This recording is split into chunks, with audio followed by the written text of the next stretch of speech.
Best contraceptive method ഏതാ? Coitus ഇൻട്രപ്റ്റസ് എന്ന് പറയുന്നൊരു മെത്തഡാണ്. ഇങ്ങേരുടെ വീഡിയോയ്ക്ക് റിയാക്ട് ചെയ്യാൻ വേണ്ടി മാത്രം ഒരു അക്കൗണ്ട് തുടങ്ങണം എന്ന അവസ്ഥയിലേക്ക് പൊയ്ക്കൊണ്ടിരിക്കുകയാണ്.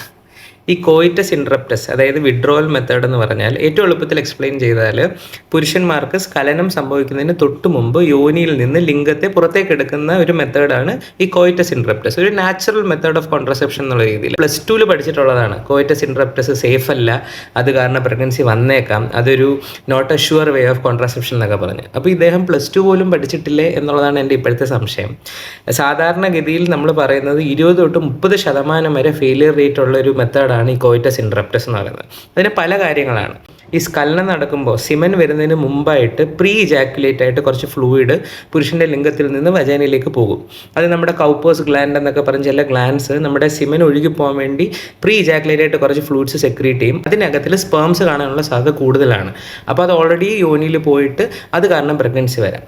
രണ്ടാമത്തെ കാര്യം, ഈ സ്ഖലനം എന്ന് പറയുന്നത് ഭയങ്കര ഇമോഷണലായി നടക്കുന്നൊരു കാര്യമാണ്. അപ്പോൾ ചിലപ്പോൾ ഭയങ്കരമായിട്ട് ടൈം ചെയ്ത് കറക്റ്റ് സമയത്ത് ലിംഗം പുറത്തെടുക്കാൻ പറ്റണം എന്നില്ല. വളരെ ചെറിയൊരു എമൗണ്ട് സിമൻ ഉള്ളിൽ പോയാൽ പോലും പ്രഗ്നൻസി ആവാനുള്ള സാധ്യതയുണ്ട്. This is one of the worst methods of contraception. ഒന്നും ചെയ്യാതിരിക്കുന്നതിനേക്കാളും കുറച്ച് നല്ലതെന്നുണ്ടെന്നല്ലാതെ this is never in any way the best form. ഏറ്റവും നല്ല കോൺട്രസെപ്റ്റീവ് മെത്തേഡ്സ് നമുക്കിപ്പോൾ അവൈലബിൾ ആയിട്ടുള്ളത് യൂട്രസിനുള്ളിലിടുന്ന മെറീന അങ്ങനത്തെ ഡിവൈസസ് ഒക്കെയാണ്. ഈ കഴിക്കുന്ന ഗുളികളിലെ ഓറൽ കോൺട്രസെപ്റ്റീവ് പിൽസ്, അതിനൊക്കെ വളരെ നല്ല സക്സസ് റേറ്റ് ആണ്. പക്ഷെ അത് കറക്റ്റായിട്ട് എടുത്തു പോകണം എന്നുള്ളതാണ് അതിനകത്തുള്ളൊരു ബുദ്ധിമുട്ട്. ഇദ്ദേഹത്തിൻ്റെ വായിൽ നിന്ന് അടുത്ത് എന്താണ് വീഴാൻ പോകുന്നതെന്ന് കാത്തിരിക്കുകയാണ്. അപ്പോൾ നമുക്ക് വീണ്ടും കണ്ടുമുട്ടാം.